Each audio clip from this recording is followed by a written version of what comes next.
வெண்கொற்ற குடை நிழலில் இவ்வுலகாள் வேந்தன் வாழியவே. ஒரு வெண்கொற்ற குடை நிழலில் இவ்வுலகாள் வேந்தன் வாழியவே.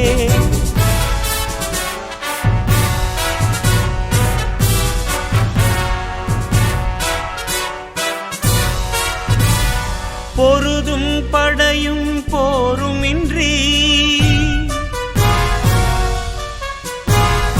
பொருதும் படையும் போருமின்றி இறைவன் அன்பின் நிறைவாரே மக்கள் மனமாள் வேந்தன் வாழியவே.